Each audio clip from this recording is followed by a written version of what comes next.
Hi, my name is John Kohler, and I'm here today with filmmakers Jared Marshall and Valerie Hinkle, whose feature film, Of Fortune in Gold, will screen on Sunday, April 17th at the Paramount Theater in Boston. Jared is the writer and director of the indie road trip film and is a Medfield native, and Valerie is the lead actress and producer. So Jared, how did you get into filmmaking, and could you discuss a little bit about how you began to pursue film professionally? Yeah, so getting into filmmaking started off when I was just growing up in Medfield and in high school. My parents had like a little camcorder, home camcorder, so I would try to find any and every reason to use it. I somehow convinced all my teachers growing up to let me use the camera to submit reports. Instead of a paper or whatever, I submitted a film on the subject, which a lot of them immediately regretted once they saw the end result. But no, it was fun. And then from there, I took that. I went to Florida State University, where I continued to learn just sort of mise-en-scène and visual storytelling. And I took that with me back to Massachusetts after I graduated. I was fortunate enough to get on a couple big Hollywood films here in Boston. And from there, I met a producer who worked for Disney, who gave me a job in Hollywood. I worked there for about 4 or 5 years, decided the studio route wasn't necessarily my thing, so I started my own production company, and here we are today with our first feature film. Wow, that's great. All right, so Val, I'll go to you next. How did you get into acting?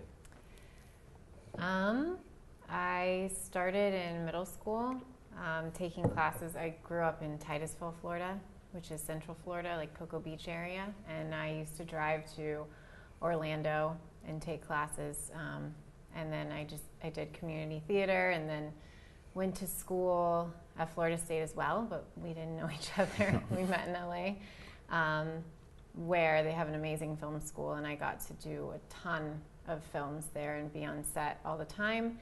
And so then I went to LA and never thought I would be a filmmaker ever, but we started our production company in 2012. Yeah. And so now I think I've done everything on set, and yeah, I like it a lot. I like being more involved than just being an actor, so. Mm-hmm.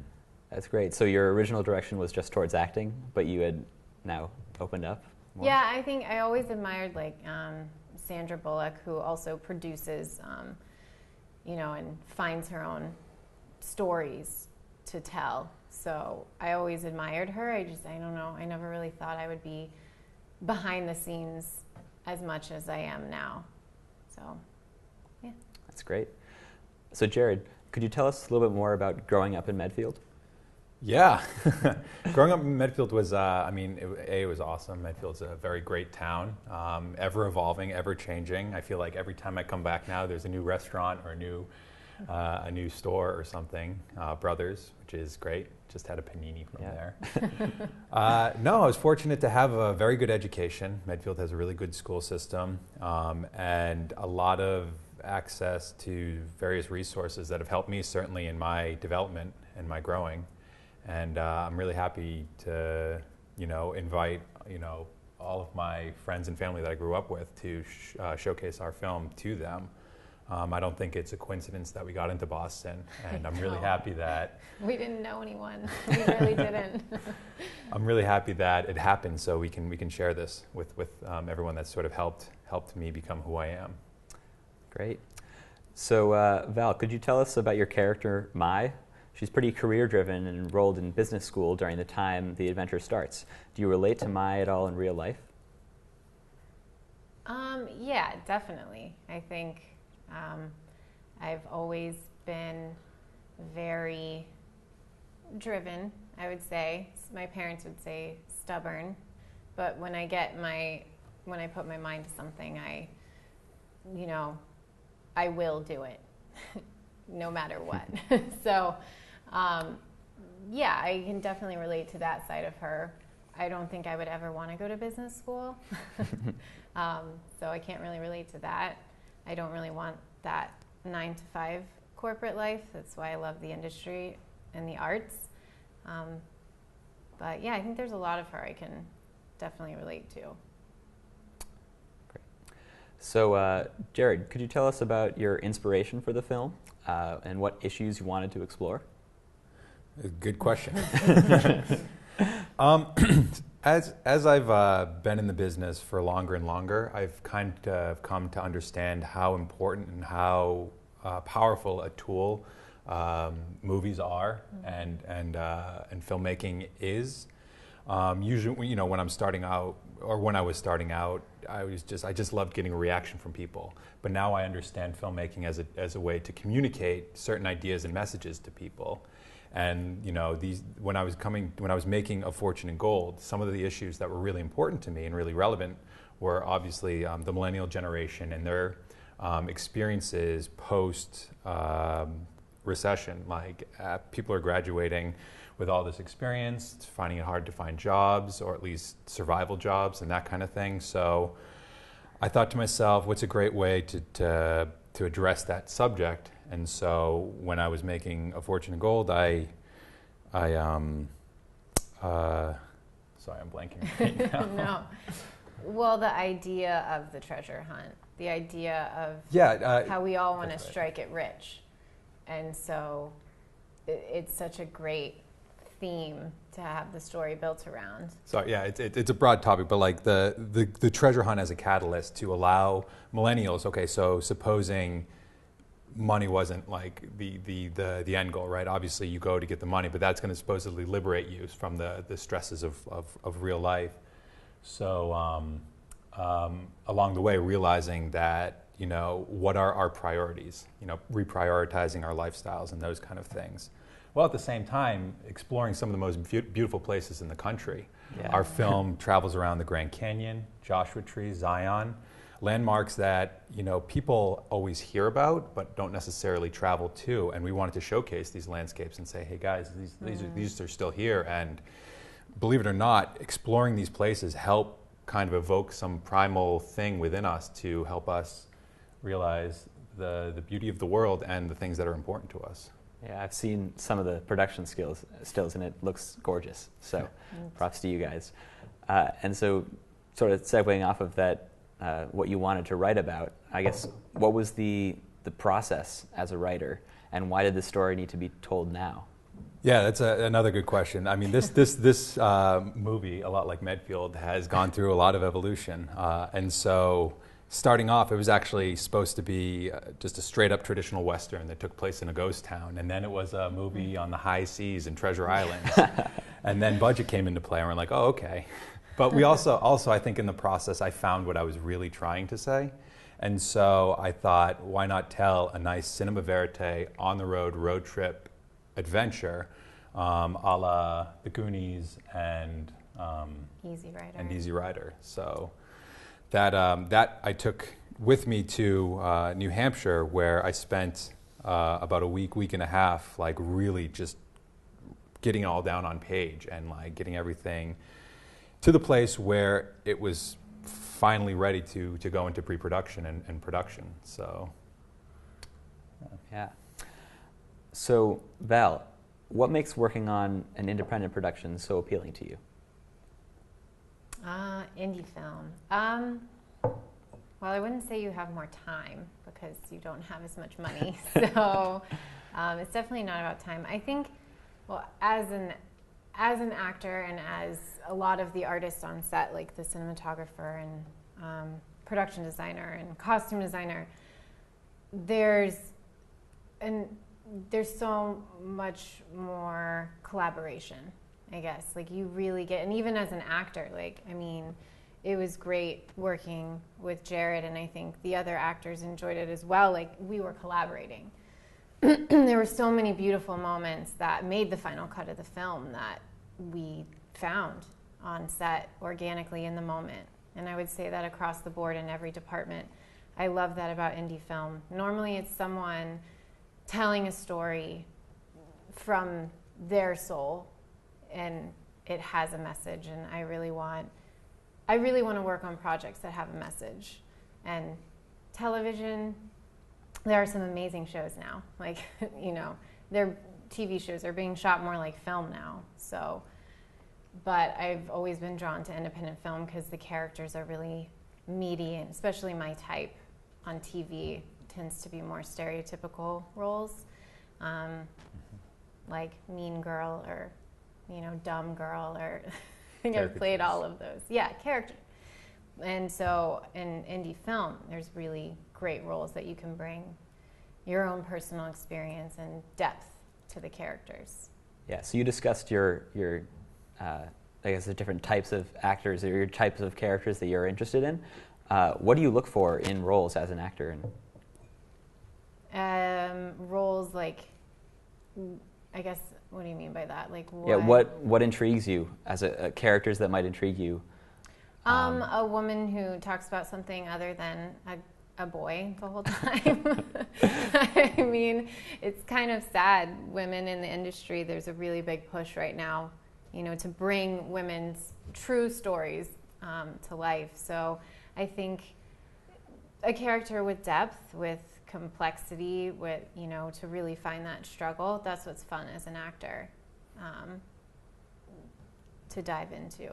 Yeah, great. So the two of you founded Prominence Films. Could you tell us a little bit about that company and how it got started? How to get started? We were like, we can do that better than they're doing. No, We've always had, at least I, and I think Val as well, have had a very independent spirit. I feel like, especially my experiences in the studio system, helped confirm some things for me. Like, there is a system and a recipe. Hollywood is kind of, I don't want to say it's a bad thing, but Hollywood definitely has a system in place to make its art and to make its money. And so, and I never really saw myself in any capacity in that world. And so breaking away from that, we always wanted to tell stories that were off the beaten path and weren't very traditional. We always had an emphasis on nature. We always wanted to put an emphasis on mental health. That's another big thing. And take a look at character stories that you don't often see in larger movies. And so then when we were starting our company, that's kind of that was like the framework, that was the foundation that we based it on. Yeah, and then we just went out and made a lot of stuff. We've shot a lot of stuff. So, yeah, and you learn and you grow by doing. So it's been really rewarding. Yeah, I mean, we've shot everything from short videos, short films, music videos, web series, corporate videos, just trying to find, the stories that interest us, the companies that interest us. We love to partner ourselves with people that kind of share similar stories and similar passions. And like we're a benefit corporation, so that's kind of a new thing that's starting to come east. Do you want to talk a little bit about benefit corporations? Oh, God. Benefit corporations. Companies that their MO, it has to do with service, like, volunteering, doing something for the betterment of society.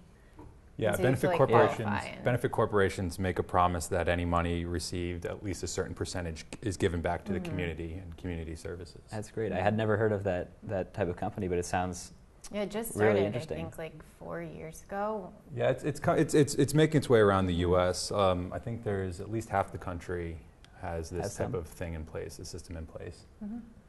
That's really cool. So I guess we've gotten Val's perspective on what's the intrigue of an independent production, but could I get yours too, Jared? Yeah, I mean, independent, the process of filmmaking actually isn't that different from a $100 movie to a $100 million movie.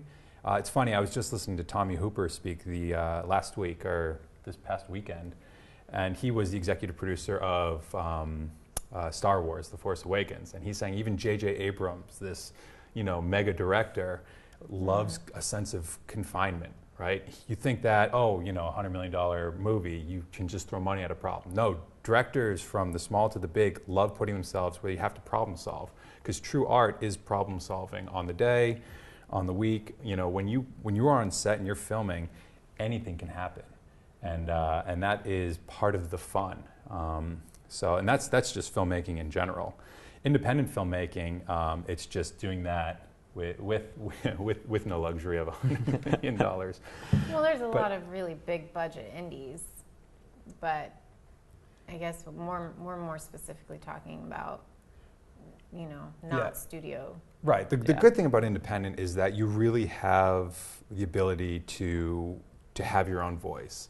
With the studio system, a lot of times you get the problem of too many cooks, or you have so many people dictating this cut, this cut, this cut. The director never really has the final say. And so what I love about indie films, or specifically our film, is that we had full creative control to tell the story that we wanted to tell in the way that we wanted to tell it. We could buck convention without having someone say, no, you have to do it our way. Yeah. And that was a really good feeling. Yeah. So you spoke to the problem solving on the day and on set. Could either of you talk about some on-set experiences, some challenges that you faced, such as do you want to talk about the tornado or the fire or the Jared flood? wanted to shoot it in August in the middle of the desert. So we shot it in August in the middle of the desert. It was 121 degrees, and we're at an abandoned gold mine, and there was they call it the Dust Bowl. They have the Dust Devils. Dust Devils, It's basically a tornado of dust and rock. Well, let's set the stage, because a dust devil you think is like a cute little thing. Like, we've all driven past them on the highway. You're like, oh, adorable. Like, it looks like a mini tornado. No, it's a mini tornado, though. But this particular mini tornado, by the time it ripped through set the first day. It bent grip poles. These are big metal pieces of metal. Bent them at a 90-degree angle. Sent our scripties pages like 500 feet in the air. Went flying. Oh man, yeah. So we had a rule that after that day, the first day of filming, no grip flags after lunch, like these things, because it just got too windy. That's crazy. Your first day of filming? That was our first day of filming. We had a fire on set when we had like 80 extras, because there's a rave, a party in the film, and a fire broke out. We had a flood in the desert, flash flood. We had our main character, one of our main characters is an RV, this big motorhome. It's a road trip movie, so you've got this car that everyone rides in. The only problem is, after the first day, again, we filmed him breaking down, and then he broke down. We didn't have a working picture car. We had to tow him. We filmed in California, then Utah, then Arizona. So thousands of miles we had to tow this thing to get to each location. And then we went back months later, and actually once we got it fixed up, we actually got our driving shots. Wow. So dealing with that breaking down all the time. I would say that the hardest actor I've ever had to work with was that RV. Okay, wow. Yeah. Yeah, so I know you shot both on digital and on film. Could you talk a little bit about that choice to shoot on both? Yeah, so making this film, obviously, I'm a big filmy guy. Like, I love movies, and if you're going to look at movies, for me at least personally, you have to go back to the roots, right? To where filmmaking was this brand new thing, to see how people were kind of figuring it out and figuring out stories to tell and how to tell a visual story. And so obviously, back in those days, 35 millimeter was the way, or at least film, celluloid was the way to tell those stories. And so all these films I grew up on were those. And of course, the Westerns. If you're going to tell a movie in the Southwest, you have to look to the Sergio Leones and the John Fords and just see how they told stories. And so we chose 35 millimeter for a small portion of our film when we actually dive into this book world. So our main characters are following this book that has the location of the treasure. And it's this little mini narrative. And so we dive into it and we see this Western kind of subplot unfolding where there's shootouts and there's, cowboys and all that kind of stuff. And we wanted to showcase it next to digital, specifically the ARRI Alexa, because if you're going to talk about digital film, the very best, and I use that term loosely, but the industry standard camera is the Alexa. Like, I'm pretty sure every single film nominated for Best Picture last year was shot on the Alexa. Yeah. It's just a very nice camera. And so instead of showing the differences, I wanted to kind of pay homage and then hold it up to digital just to show us how far we've come, and then tell this cinema verite story kind of with our characters and that platform. And shooting on 30, to go back to 35, because I understand that at some point we have to concede 35 to digital. Digital is going to take over, it has taken over. But bringing that 35 millimeter camera to set and to see even our crew that some of them had never worked with 35 before, the respect you got from everybody. Oh, yeah. People walked a little taller, they were a little quieter, they were way more respectful. The second that 35 millimeter started like spinning and doing its thing, like it's movie magic, right? That's the only way you can describe it. It just felt different. And so I know that those days are few and far between, but if you get the chance, I mean, you have to at least try it once. Yeah, so there's the emotional effect as well as the creative decisions. So is there anything else that you want to share about the film? Like our Facebook page, of Fortune and Gold. It really does mean a lot to independent film. So there's so much content out there, and it's really hard these days, you know. So like our Facebook page, and yeah, I think very few you have very few opportunities for a first feature film. I think you only have one. Yeah. Right? And I'm very proud. I'm very proud of what we put together as our first feature film, our calling card into the world. This is what Prominence Films is and what it's about. And I think it doesn't have the feel of a first-time film. I'm very proud of the work. I'm very proud of what we've been able to put together, and I encourage people, if you have the chance, you know, give it a look, give it a shot, and see if it's something for them. Yeah, hopefully you can come out to Boston this weekend. Yeah. So. Great. So finally, is there any advice that either of you have to young filmmakers like me for getting a start into the industry? I think do as much as you can, and I think our biggest gripe is know why you're doing this. So many people make movies just to make movies, and it's art, and with art comes a big responsibility. I mean, you're speaking to people, and you have the capability to speak to a large audience, so, you know, say something that means something to you, basically, is my advice. Yeah, I think to build off that, because I think that's absolutely right, it's don't ever make a movie for anybody else. Always make a movie for yourself first, because the second you start pandering, the second you start catering to someone else, you lose yourself in the piece and the art, and never get discouraged. Always understand that it is a business, and people are always going to be looking out for their own self-interest. But if you can stay true to yourself through all that, then you guys, it's going to be... Well, you're going to get discouraged. So don't say never get discouraged, because it's very discouraging, this industry. But don't let it lose sight of who you are, because that's more important. And enjoy the ride, because it's awesome. Yeah. Well, thank you very much for giving us a little bit of insight into your new film. I hope everyone comes to see the premiere in Boston, Sunday, April 17th at the Paramount Theater. And thank you very much. Thank you. I appreciate it.